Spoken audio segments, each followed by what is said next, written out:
Selain rempah-rempah, Indonesia juga punya bumbu khas berwarna hitam seperti saus, yaitu petis. Nah, dalam segmen Sehari Menjadi kali ini, saya akan mengajak Anda melihat bagaimana proses pembuatan petis secara tradisional.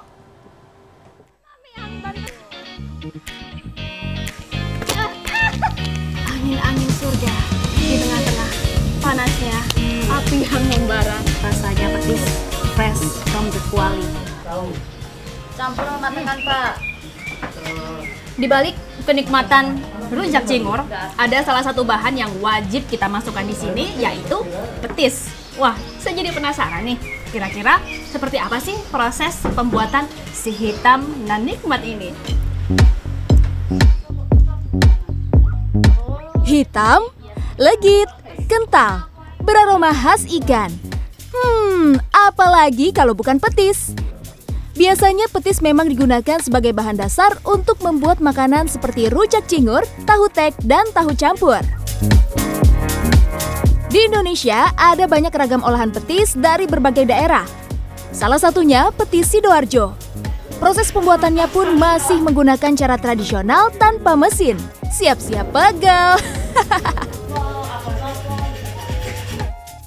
Oke, kita siapin dulu. Nah, saat ini saya berada di salah satu tempat pembuat petis yang cukup terkenal di Sidoarjo. Nah, tapi sebelum kita membuat petis, ada salah satu bahan yang harus kita punya dan harus kita beli, yaitu terasi. Ikuti terus perjalanan saya dalam segmen Sehari Menjadi Pembuat Petis. Ayo kita berangkat, Bah. Yuk, Mas Bro. Tunggu bapaknya dulu. Oke. Berangkat.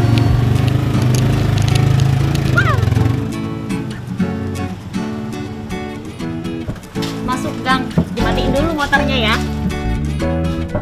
Sejak beberapa tahun terakhir, Abah Muslik mengganti bahan dasar dari ikan menjadi terasi. Ini karena kualitas ikan yang biasa ia gunakan sudah tak layak lagi. Tapi tenang, meski pakai terasi, hasil dan rasanya masih tetap maknyus. Oke, kita sudah sampai di toko terasi langganan Abah.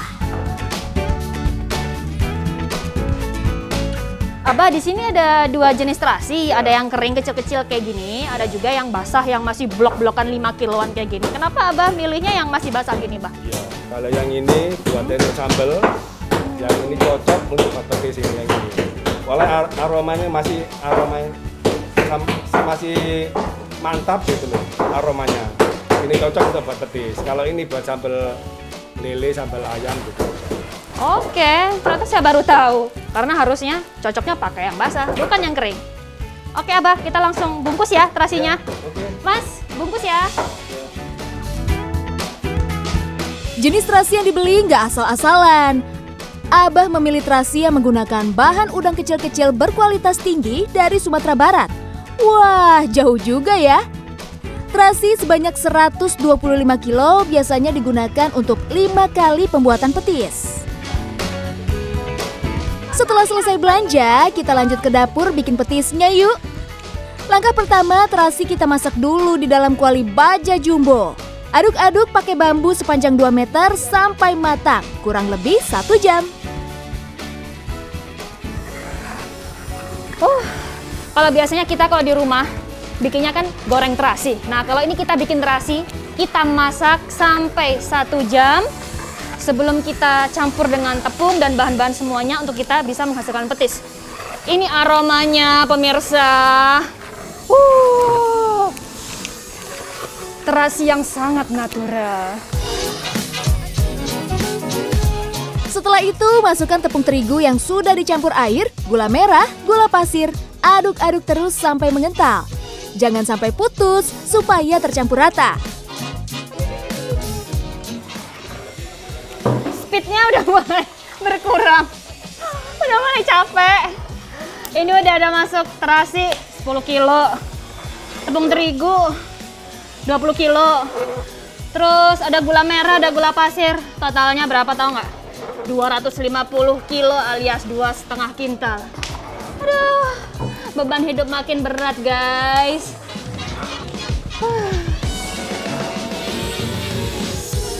Yang penting tetap perhatikan api agar campuran matang sempurna. Aduh, banyak pakunya lagi. Hati-hati ya.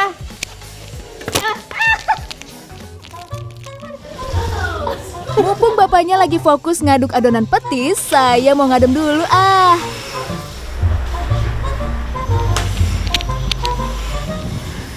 Saya kabur bentar dari bapaknya.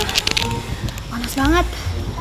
Jadi saya ingin merasakan angin-angin surga di tengah-tengah panasnya api yang membara untuk membuat petis.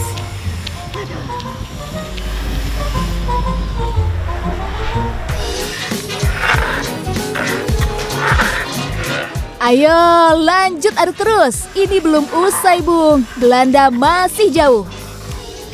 Setelah semua bahan tercampur dengan rata, kita pindahkan sebagian adonan petisnya ke kuali tanpa api.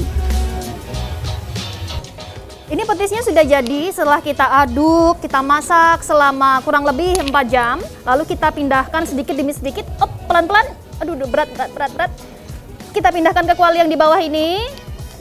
Kita campur warna dengan berwarna hitam.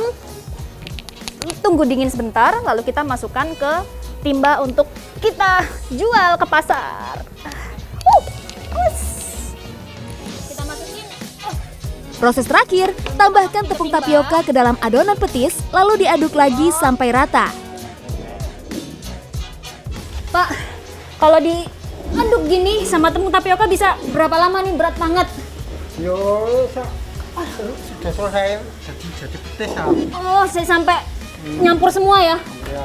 Bapak sendirian kan ngejar gini, sanggup Pak tiap hari kayak gini?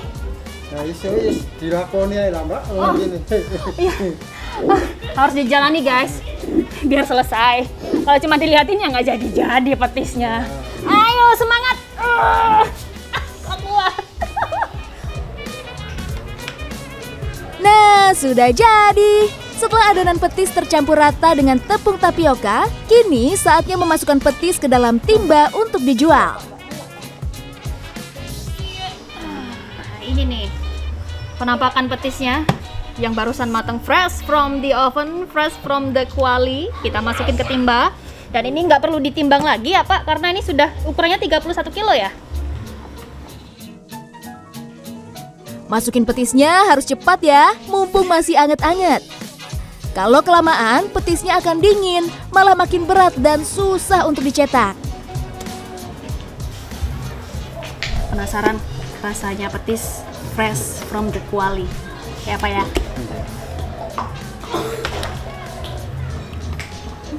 Pekat banget, manis, gulanya berasa, terasinya kuat banget nih rasanya. Petis milik Abah Muslik tak hanya dijual dengan porsi besar, tapi juga eceran. Tetangga sekitar biasanya langsung datang ke rumah untuk beli sesuai kebutuhan. Wah, mau beli berapa Pak? 2 kilo. 2 kilo petis merah apa petis hitam? 1 merah, 1 hitam. Oke. Oke Mbak, yang ini petis merah ya? Hitam. Petis hitam, 1 kilo. Petis merahnya juga 1 kilo. 1 kilo. Totalnya 2 kilo. Ini Bapak, terima kasih udah beli.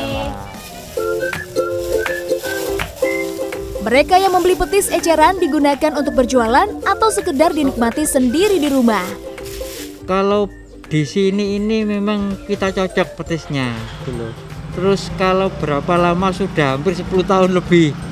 Jadi udah langganan di sini semenjak rumahnya di gunung yang sebelah RT 2 terus pindah ke sini.